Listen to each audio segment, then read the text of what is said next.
The Boss Hole Chronicles are brought to you by Real Good Ventures, a talent optimization firm helping organizations diagnose their most critical people and execution issues with world-class analytics.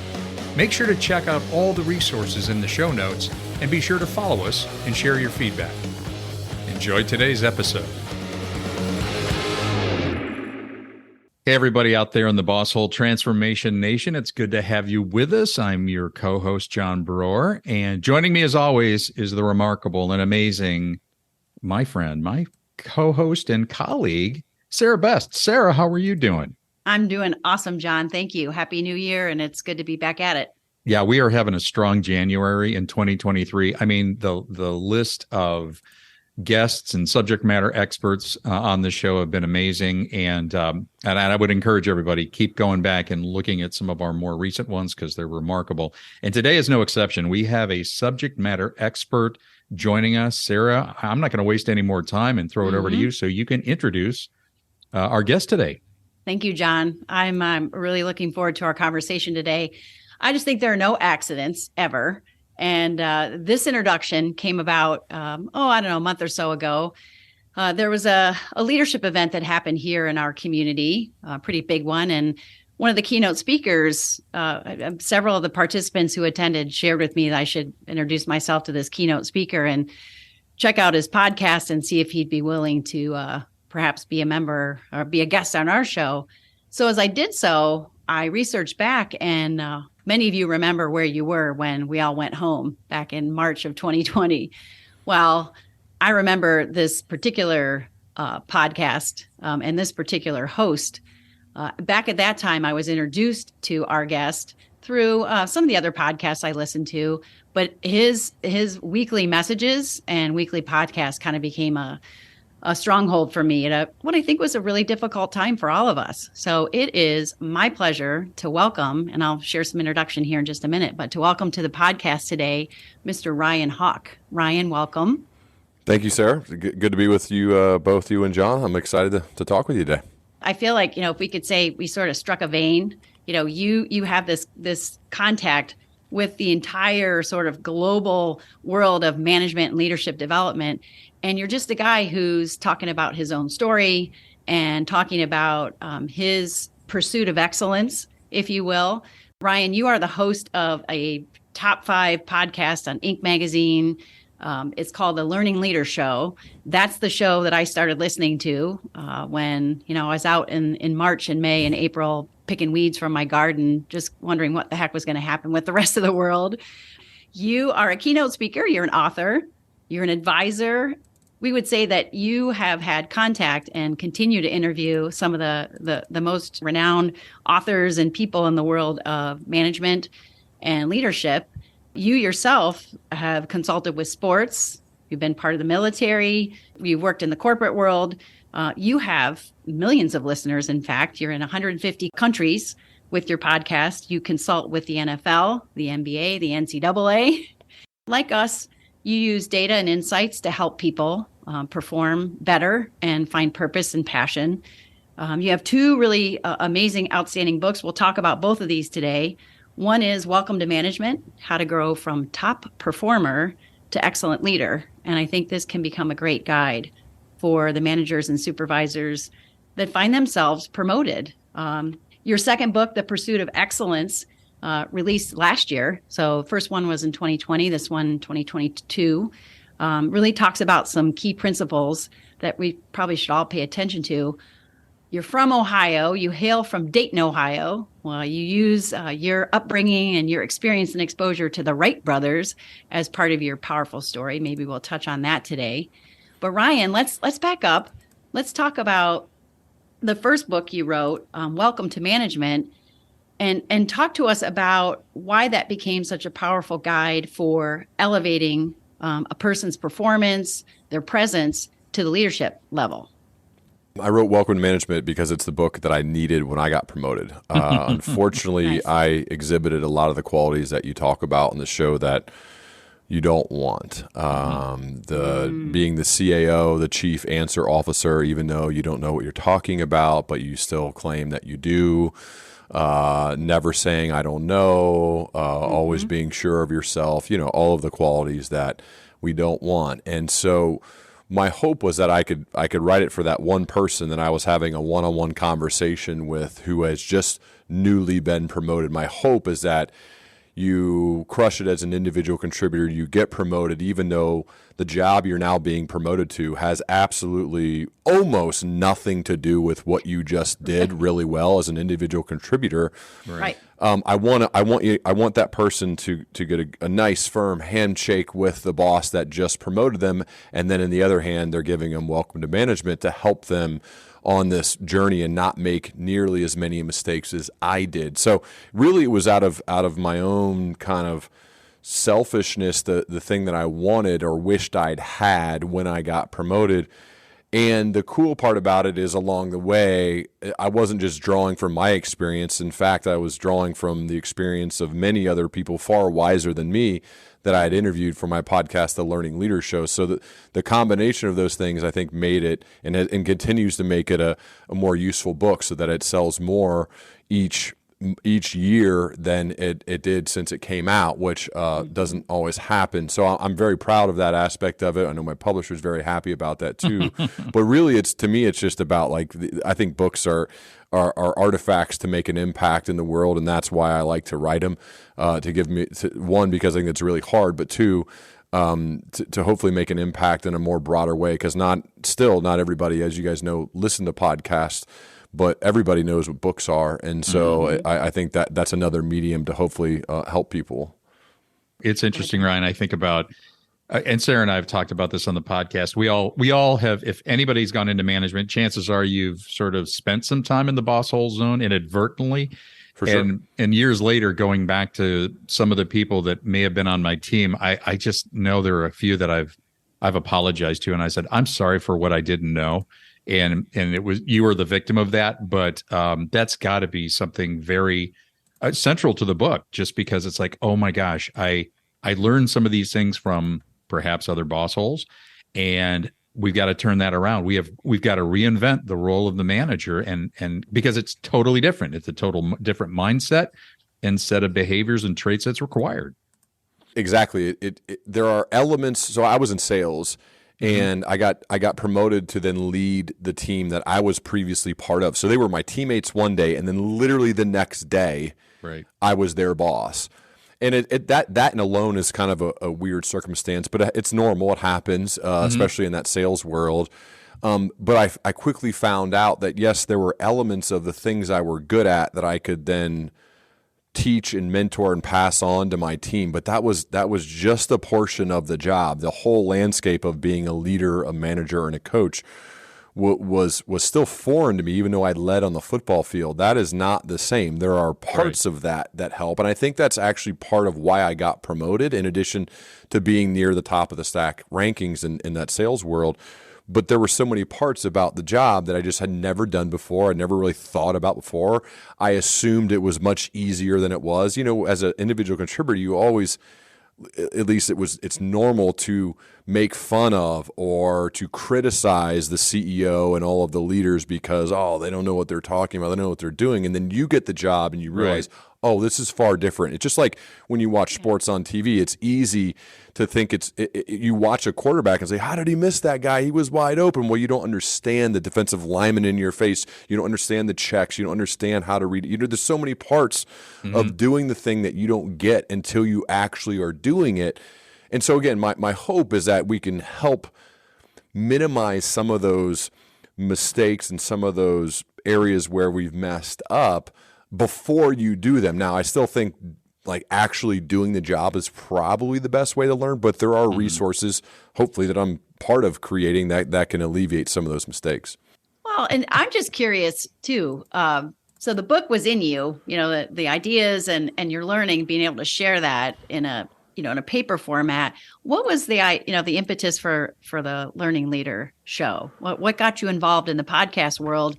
Quite honestly, before even podcasts were the huge thing that they are now, you've had tremendous success there, over 500 episodes.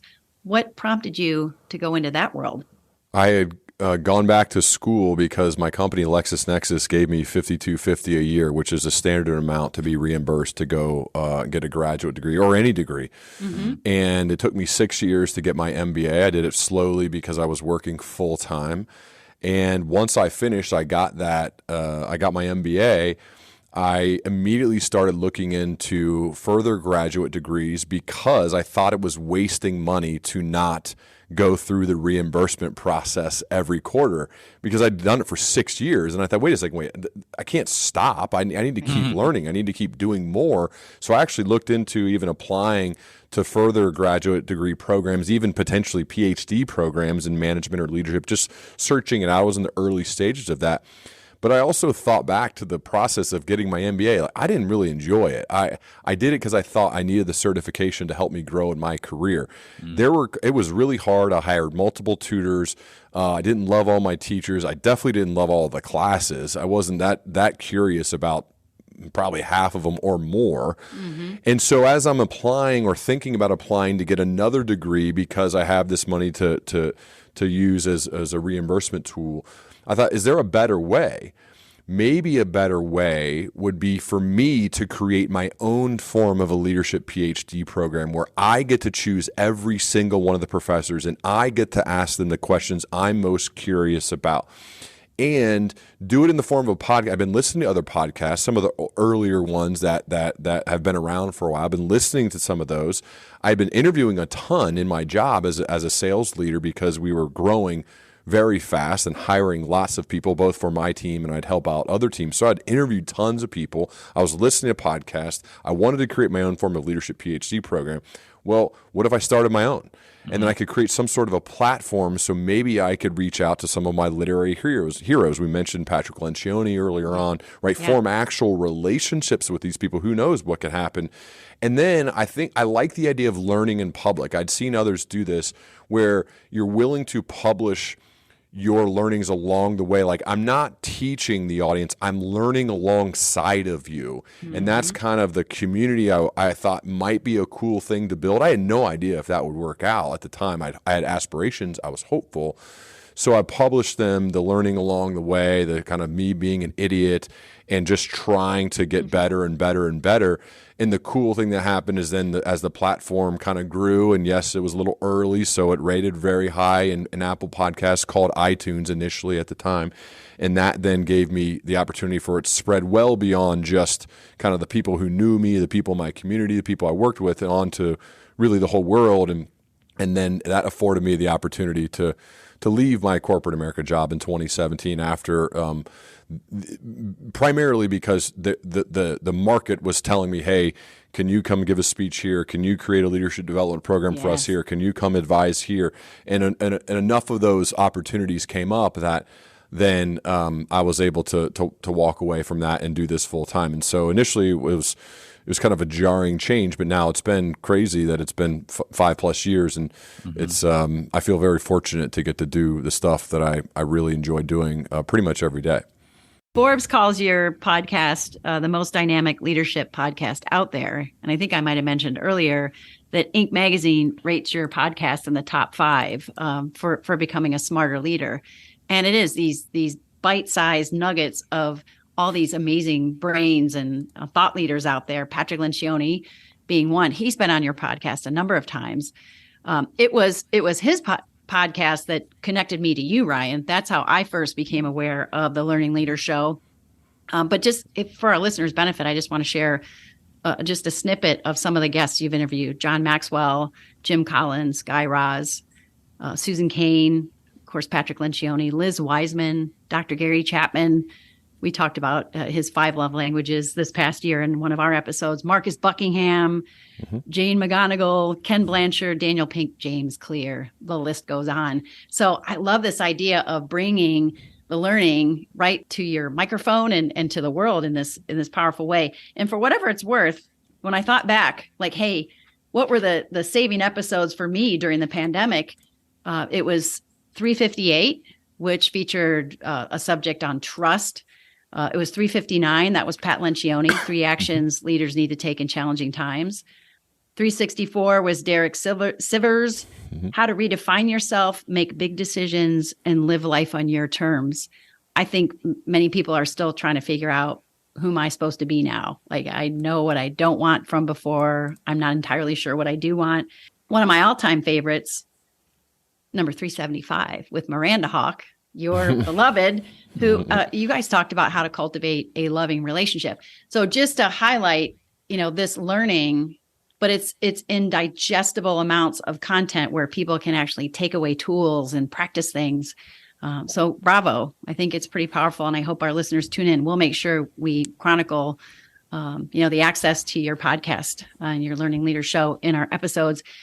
And we will be right back. With employee disengagement at its highest level in 9 years, your company can't afford to miss the mark when it comes to optimizing your hiring, management, and team performance practices. At its lowest level, employee turnover costs you $11,000 per person. And those are dollars you can easily save with the right set of people analytics.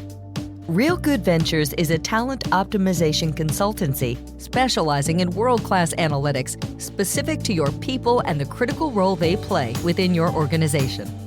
Gain confidence in your hiring practices. Keep the boss holes from driving your talent away. Design your teams for flawless execution and create a culture that offers meaning and fulfillment.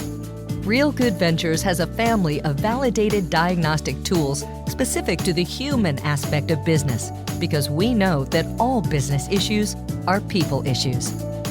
Visit us today at www.realgoodventures.com and bring meaning and fulfillment back into your workplace.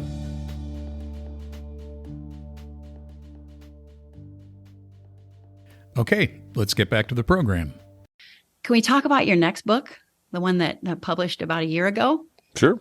Actually, it'll be a year ago this week, Pursuit of Excellence. You talk about how leadership is not what we think it is, and it never has been. That really struck me as part of the intro. Self-awareness, self-discipline are things that you talk about often. Can you share your take on both of those?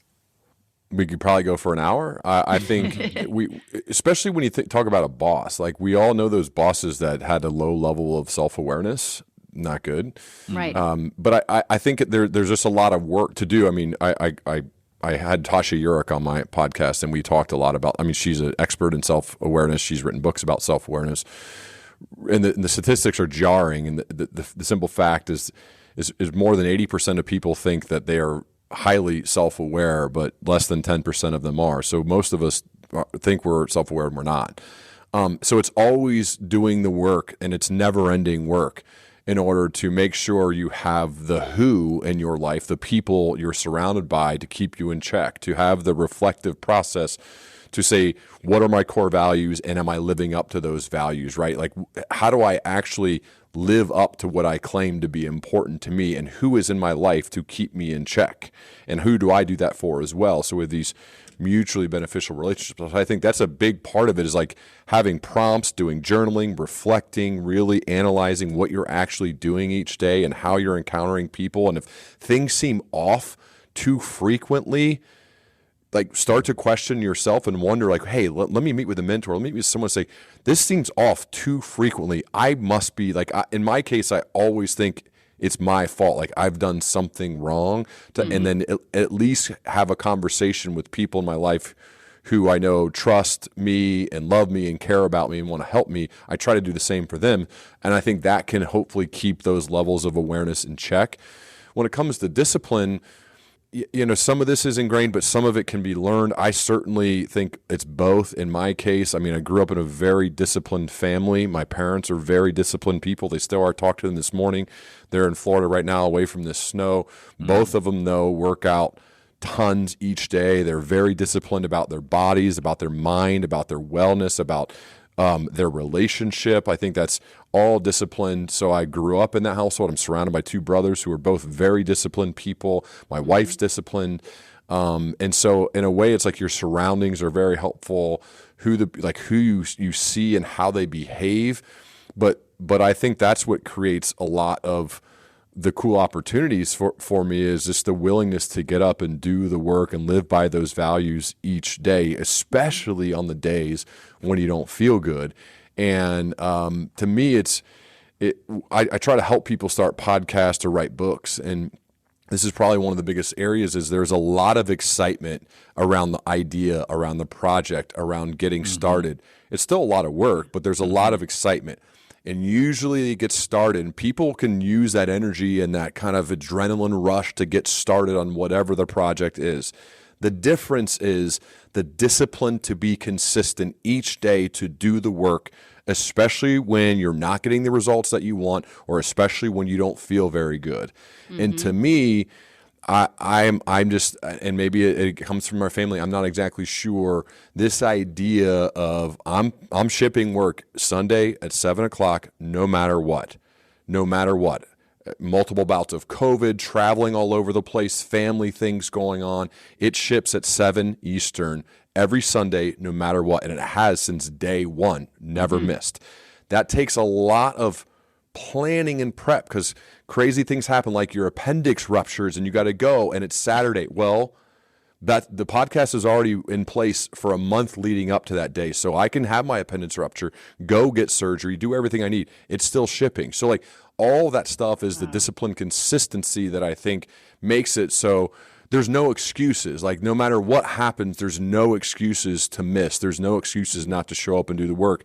And that route, doing it that way, is just harder. I hear the excuses all the time. Yeah. I quite frankly just say, I just don't have time. I don't care. I really don't care. The excuses or whatever, like if you claim that consistency and you claim that you're disciplined, well, the actions have to line up and with that. Right. If not, it's like I just get a lot less excited to be around people like that. I'd rather be around those who not only claim to be disciplined and consistent, but actually live up to it without even having to talk about it. They just do it. So it's really an action thing when it comes to discipline. And I think I benefit greatly from being around others who really do that in a big way.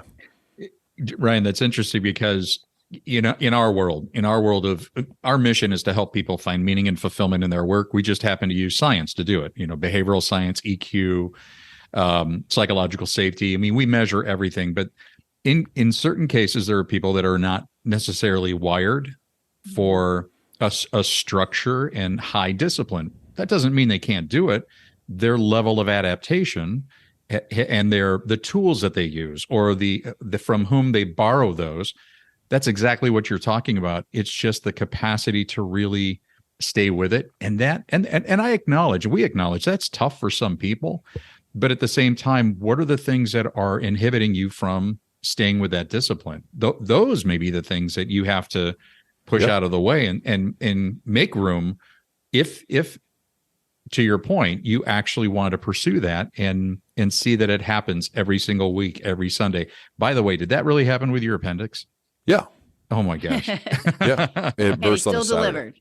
Yeah. Oh my god. Well, I mean, it's already in that stuff's planned. But you accounted for that. Exactly. Well, I mean, it's like you get COVID multiple times. You have that happen. Like things are going. Like the only certainty is stuff like that. Something will happen with a family member where you have to go. You got to drive. You got to get on a plane. You got to go to the hospital. Like that stuff happens to every single person in the world. And so, I just don't have a ton of patience for using that stuff as an excuse. That's going to happen. Like we know something's going to happen. Right. So if you claim that consistency is important or that discipline, whatever it may be, if you don't, that's fine. Then like I don't think everybody. I know people don't agree with my methodology that I think consistency builds trust, and I think part of the reason that my work has spread and grown is because it's quality level continually gets better because I'm demanding of myself for that. Right. And it's consistent. You're getting it.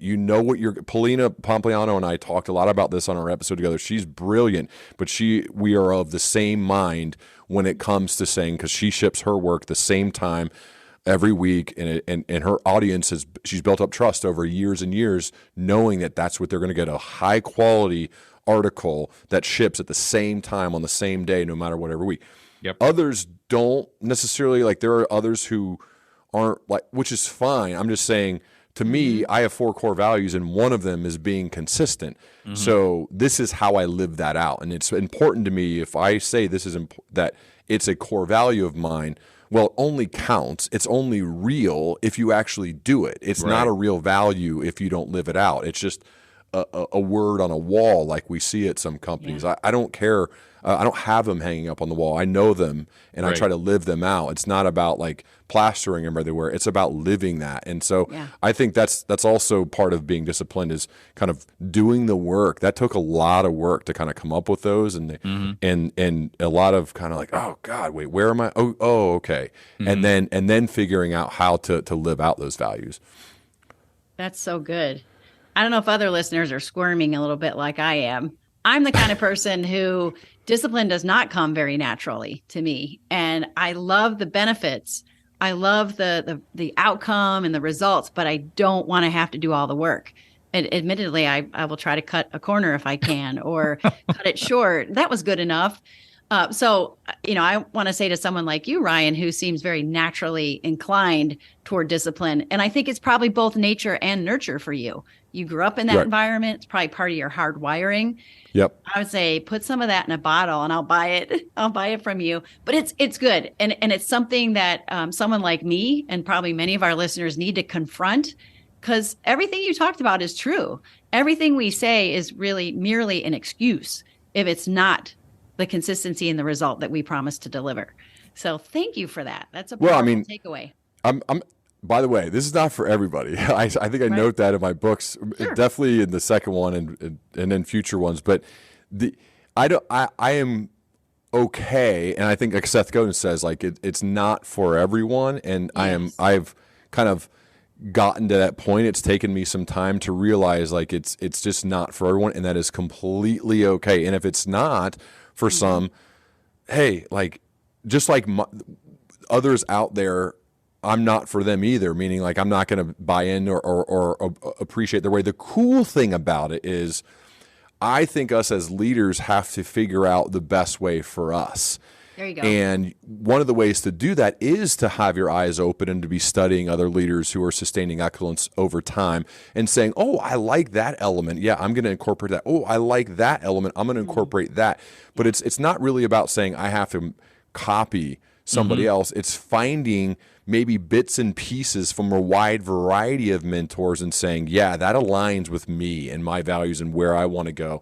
But I don't think anything has to be for everyone. It's just finding what's the most useful for you, and then taking action on it. That's what's I think most important. Well, and I think one of the biggest takeaways for our listeners, especially those in management, supervisory, leadership roles, is don't claim something and then deny it because it doesn't show up in your actions. Right. That will diminish credibility immediately and diminish trust within your team.